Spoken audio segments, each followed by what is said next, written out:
So go ahead and fill me in on Sayo. So she is great with people. She gets weird with dogs. Sure. And there's no rhyme or reason to that I can tell. Sure. And some dogs she's great with, others she goes like Gotcha. so. Pooping.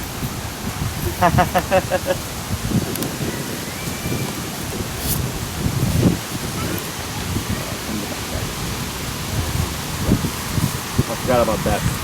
Might have to go underneath the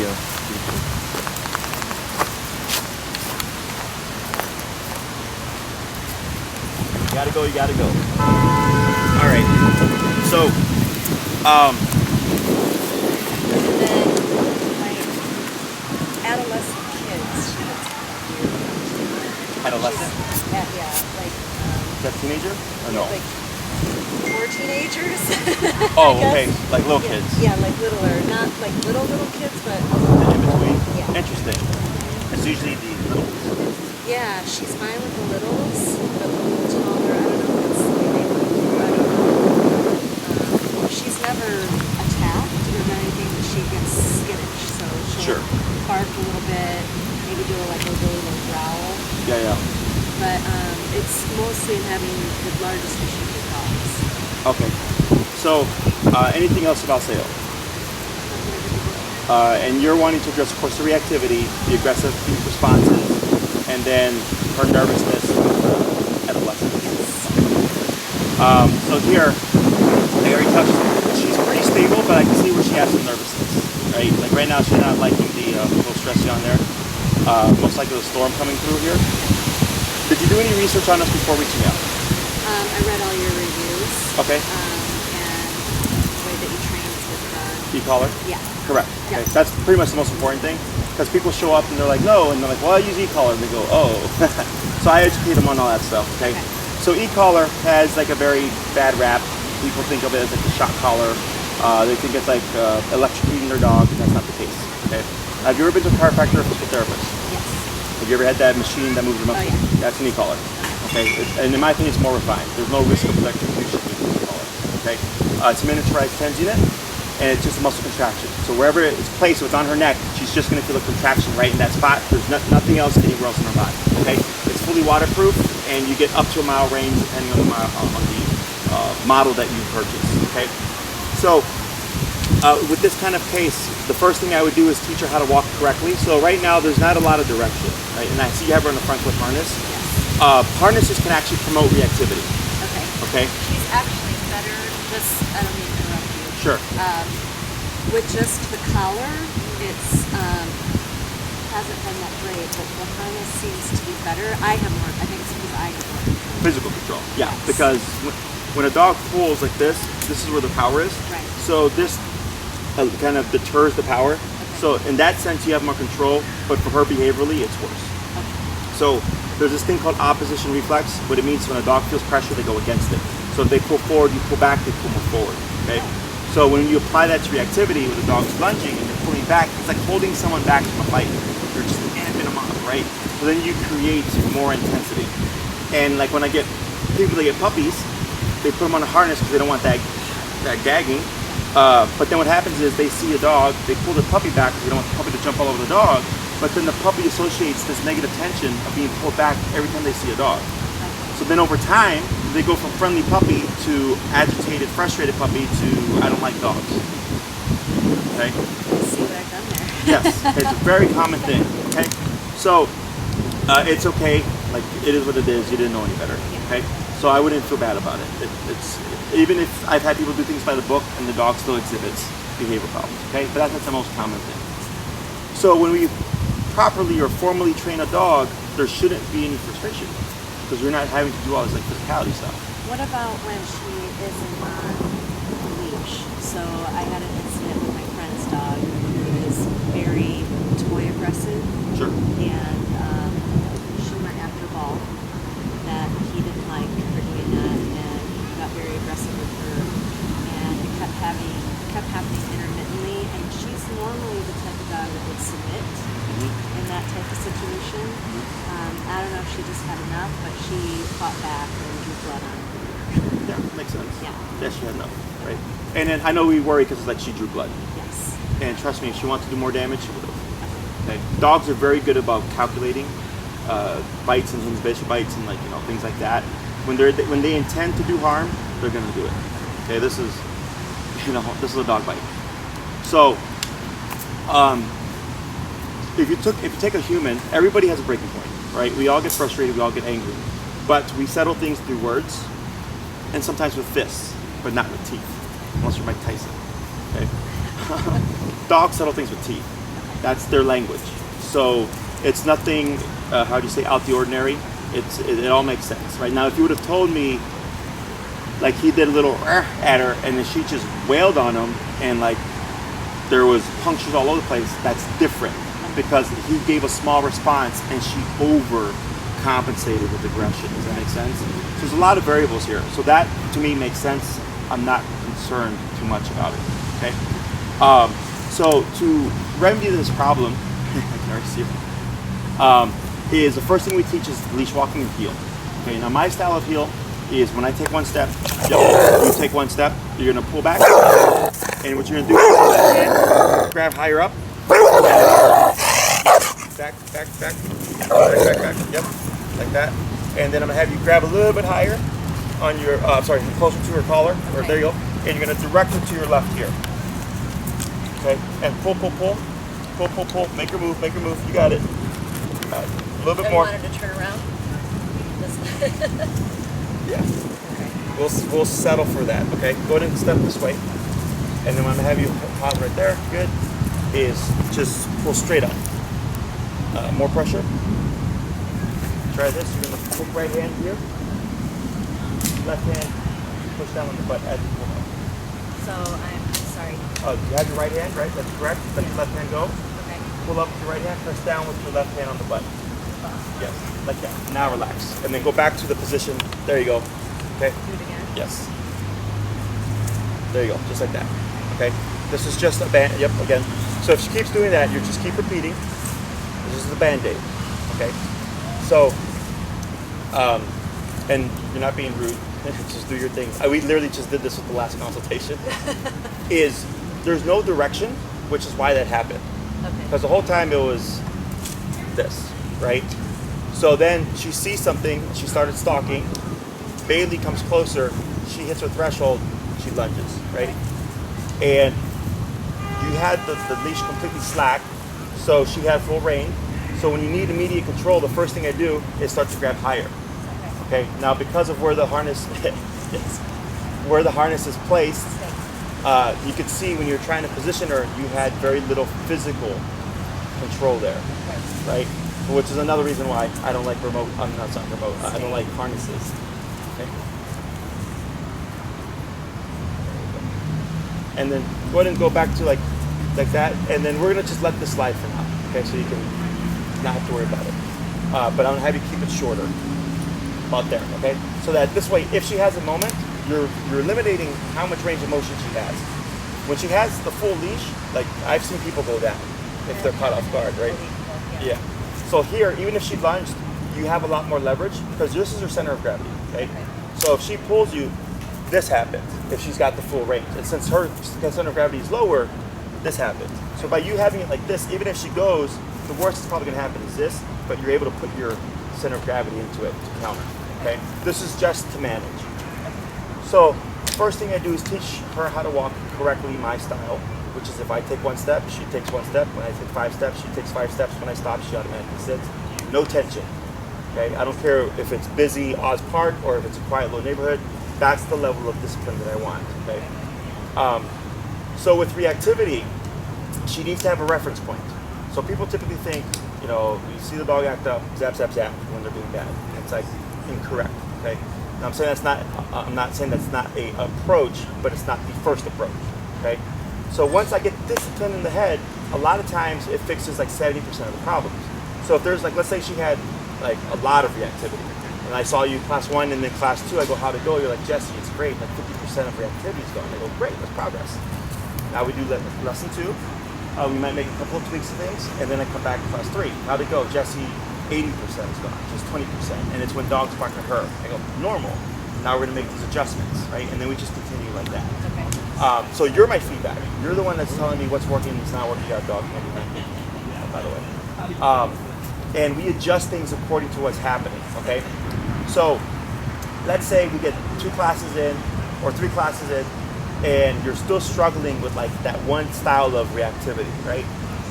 Then I go, okay, the initial approach didn't work, but it works for a lot of stuff.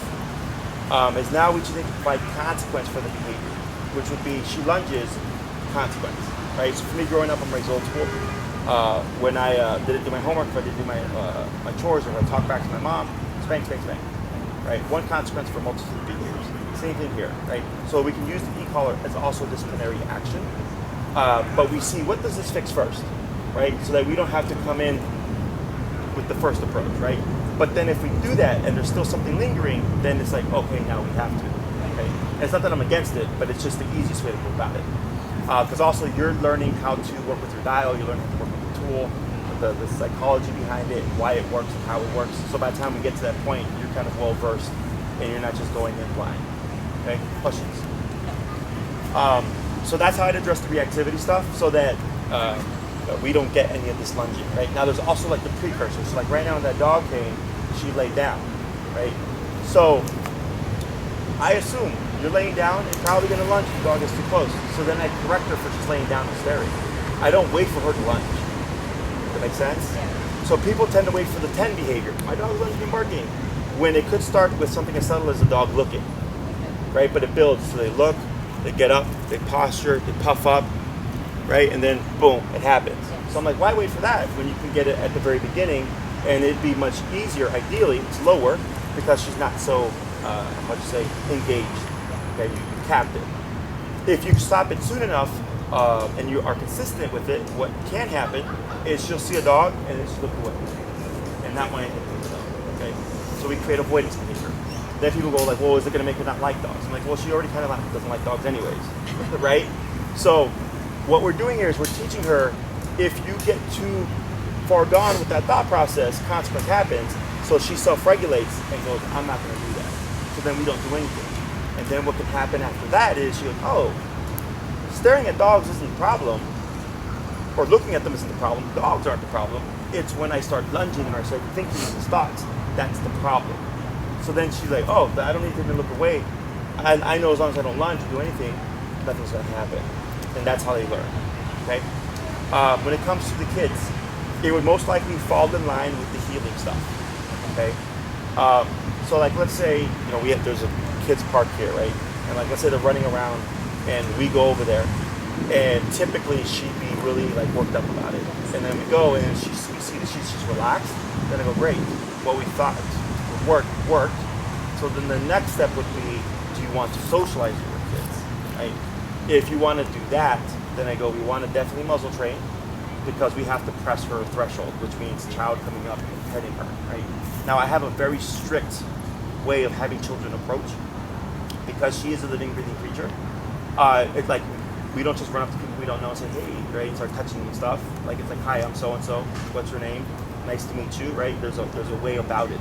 Same thing for dogs, okay? There's a way about it. And if kids come in and they're just doing this is very not polite to a dog, that if she nipped at them, it wouldn't be aggression, it's a correction. She's saying, you don't approach me that way, right? But that's how dogs correct. And people think like, well, they shouldn't correct kids. I'm like, dogs don't, they just think that's puppy, right? And we correct our puppies. So in our world, if we saw a kid acting up, we don't spank the kid for someone else. That's their responsibility if they do so, right? In the dog world, it's all of it's like the whole village's responsibility, right? So if you're at the dog park and like a puppy's acting up, you'll see dogs correct that puppy, and they have no idea who that puppy is. Just met them for the first time, right? But they're going, yeah, that's not how we behave around here, okay? Same thing for her. So she doesn't care if she knows the kid or not. She's gonna say, if you're impolite with your approach, I am going to correct you. It's technically healthy. Okay, everybody has rules and boundaries. Hers just happen to be around a particular kids, not out of the ordinary. So what we might find is, we get her to like kind of be more passive about it. And if we instruct the children to approach her correctly, she might be fine. And go, oh yeah, you're talking my language now, I'm cool, because you're being polite. But don't come at me the other way, right? So then it comes on to you as her owner to be responsible and say, like, if you see a kid just running out, I go, hold up, no, not touch my dog. Right? And I don't care if the kid throws a fit, not touch my dog. Fine, and walk away. Okay? But at the end of the day, she's your priority, not the way some parent their kid feels about touching the dog. Okay? Questions so far? So when it comes to, like, let's say we do try pressing the children and there is like just some lingering discomfort. If it's something you want to press, the muzzle just helps alleviate the anxiety and stress of what happens if she bites, right? It makes the other parent or the parents feel comfortable because, like, oh, okay, sure, like we see that the dog is muzzled and it's safe. We use food to help create a positive association, but if she acts up, we also correct it with the tool saying, nope, we disagree with that, right? It's possible that we can get her to a point where she'll accept the kids and kind of see positive and go, like, okay, I understand. If I don't act up, nothing happens, but also the kids aren't a bad experience and they get really good stuff from them, right? But I can't make her like that. We can attempt to, but we can't make it happen. The only being that could make that happen, bless you, is her. Right? If you dislike something, you dislike it. And maybe you have an experience where it's like, oh, it actually wasn't so bad. I like it now, but again, it's you. No one can force you to like anything. Okay? So that's just setting a realistic expectation. I have exercises to do so, but we don't always get it. If that's the case, then you just know, okay, then I don't have to let kids touch my dog and I have to set boundaries if I ever see them trying to do so. Okay? Other questions? In terms of control, like obedience-wise, how much control would you like? Okay. So what it could look like? Ideally, I'd see people walking their dogs off the leash. I would love to have that.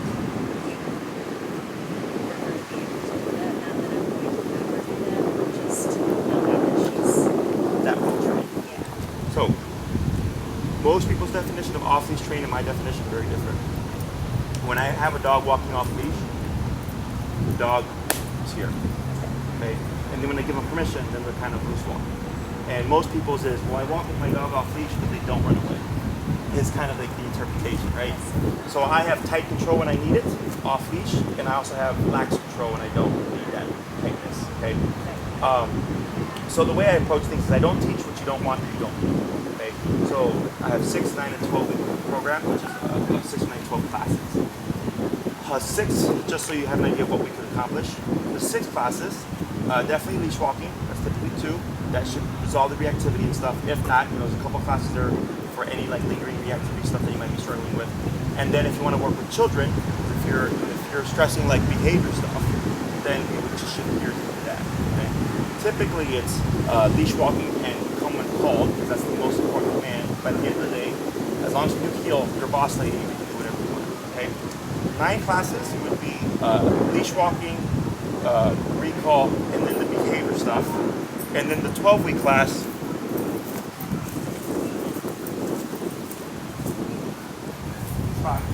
yeah, but we got dogs. But the 12-week class is like total control, right? So you get heel, recall, sit, down, stay, like the obedience stuff. So like, let's say you want to take her to a friend's house, you don't want her just to be like walking around. I tell her to lay down, she doesn't move for 2 to 3 hours, however like the time you want. You get off-leash recall, of course, and it's always off-leash recall for any program, because if it's not off-leash reliable, it's useless. And then all the other stuff as well as off-leash heel, off-leash recall, down, all that stuff. And that means to have her on a leash. Okay, so that's like the full control. Again, variable being behavior. Okay, so like let's say for whatever reason we take 3 classes to address the behavior that you're having problem. That sets us back a little bit. But then after we get that done and you're like, okay, Jesse, I'm ready to move forward, you're starting with the obedience, and when we hit class 12, you decide, I go, how do you feel? And you're like, you know what, Jesse, I'm really happy with what I have. Then I go, great, thank you for the opportunity, let us know if you ever need anything. If you decide, like, no, like, I really want to learn those last couple of things, I'll tell you 2 more classes. And then we just invoice you for 2 classes, we wrap up, and then we're good to go. Okay? Other questions? What's her weight size? 65 pounds, okay. So you technically have 2 choices. One collar is meant for 70 pounds and under. One is meant for 70 pounds and over. When I deal with Pitties, I always suggest that people go with the higher powered ones, because when a Pittie becomes aggressive, it's a totally different thing as opposed to an aggressive German Shepherd. Okay, they have an intensity that was bred into them that kind of fuels any behavior issues that they tend to have: nervousness, anxiety, fearfulness, or aggressive reactivity, stuff like that. So that they're different than other dogs. Okay, so it's like you have the power, and maybe you don't need it, but like at least it's like I have it. But if I do need it, it's there. Does that make sense? Yep. And Maria will send you all this information, so send you the make and models. The lower powered one runs about 287 with attacks. The higher powered one runs about 352 attacks. They last a really long time. Had mine for 8 years, no issues. So definitely worth the investment. They're fully waterproof, and one is a 3/4 mile range, and the other is a 1 mile range. Okay, so plenty of range for your standard family pet. How do you say? It's all about mental control. You know, it helps alleviate any kind of physicalness. It's like the last consultation we just had. The girlfriend can't control the pit because he's just too powerful. And I go, it doesn't matter how strong you are, because the remote can compensate for all that stuff. If she becomes like too kind of far gone for whatever reason, I can override her using the power of the collar because of the outputs. Okay, you don't have to worry about psychologically screwing up your dog. Even if you did like a really harsh correction by accident, like it's a contraction, like she's not gonna die. Okay, you're not electrocuting or anything like that. Okay, and you get off leash control. So for me, it's the go-to tool for all my clients. For puppies 6 months and up, I just train e-collar because you get the best control right off the bat. You don't have to do like food to this, to that, to this. And a lot of trainers look at it as kind of like the last resort. And for me, I'm like, it's the first resort because I have control no matter what. On, off leash, distraction, no distraction. I'm not worried about anything. Okay. Other questions?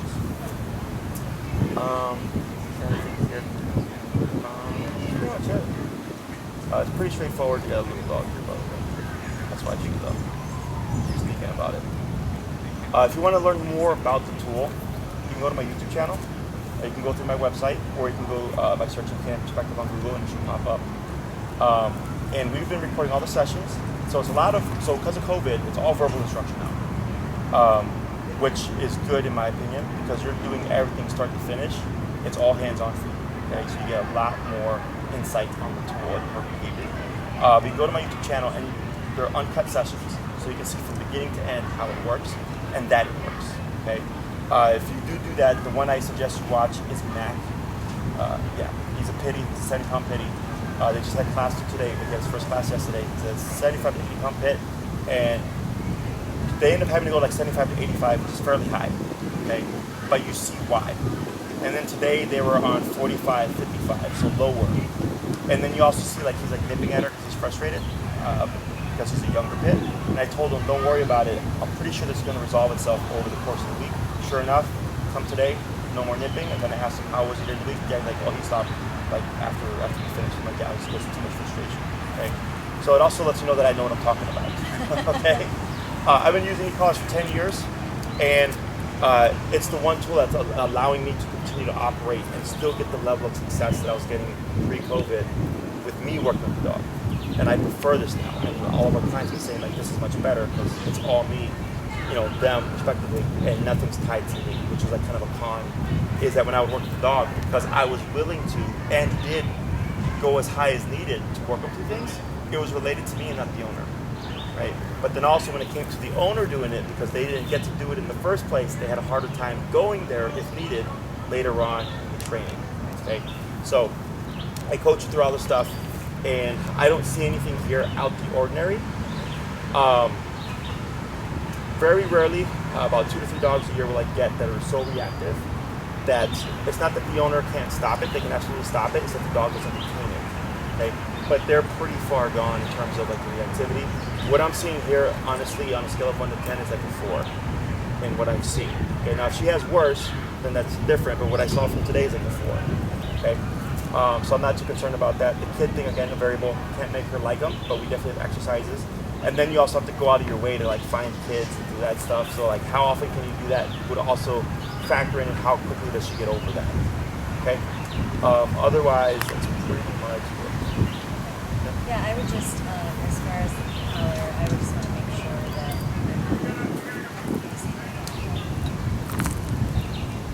I'm getting nervous with that because I know how Oh, that sure, her like when anxiety accidental? is- yeah. Yeah. Well, no, I mean, like, when we go for a walk, I have anxiety every time the dog walks. Oh yeah. So, Yeah, like you're like kind of assuming she's gonna do something, right? Yes, Yeah. yeah. So as you work with this, you're gonna build your confidence because you're gonna start seeing pictures, right? And then the anxiety continues to go away. So I had a lady, she had a reactive pit, and he was a big boy, and she had to climb like 20-something stairs 3 times a day so that she could avoid dogs, right? And like at 3 o'clock in the morning type shit. And I'm like, that is terrible. And after the first class, boom, like 180. And she went 6 classes. Awesome. 6 weeks. Awesome. And all of a sudden, she had a really bad week. Okay, it's normal. I show up one day a little early. I saw her working with the dog. I figured out what she was doing correctly. Tweaked it. No problem. Okay. At the end of the sessions, I told her, your dog is off leash trained. But she's like, but Jesse, I'm not ready. I'm like, nobody says you have to. I'm not saying you have to. I'm just saying, from what I see, your dog is ready. I go, take your time. Maybe you never get there yourself. Okay. Fast forward, like a year or so, I have pack walks here in Lakeview where people can come and like they have dogs that are reactive. They can just like go for a walk and expose them. And if they have to correct their dog, they're not being judged, anything like that. And she showed up one day, she's out of the blue, and I'm like, oh, how's he doing? She's like, great, he has dog friends now. I walk him off leash. But it just, her progress was longer than the time she spent with me. And it's not uncommon, right? I'm very confident. I've been doing this for 10 years. I'm not worried about the dog. It's the human, right? So at the end, you might feel like, yeah, I have the control. I can see it, but I'm just not there yet trust-wise. You need more experiences. You need more mistakes that you're able to remedy. Because then you're like, oh, wow, like I can screw up and still fix the problem. You know, because that's just a part of life. That's what makes me good. Is that when I come in and if shit hits the fan, I go, no problem. I work through it. Okay, we're back under control. What do we do now? Whereas people go, they want to like leave the situation and then you never get better. Okay? It's all part of the process. Anything else? So Maria will get in contact with you. If you don't hear from her today or tomorrow, since tomorrow's her day off, so she'll probably get in contact with you Monday. She'll reiterate everything that I said. She'll give you your choices, the models that I suggested, or the 2 that I said, the 1 that I suggest, a training form, and then she'll handle the rest of the stuff. Okay. We also added in 2 complimentary Zoom sessions, by the way, to the programs, just in case, like if you have a lot of questions, instead of like wasting time here, where we can do in-person stuff, we can do it over the Zoom and just get all that stuff out the way, so we make the most of the time we have together. Okay. Other than that, if you need anything else, you let us know. We'll be in contact, and again, feel free to check out our YouTube channel and watch our videos and stuff. Have a good week. Take care. Bye.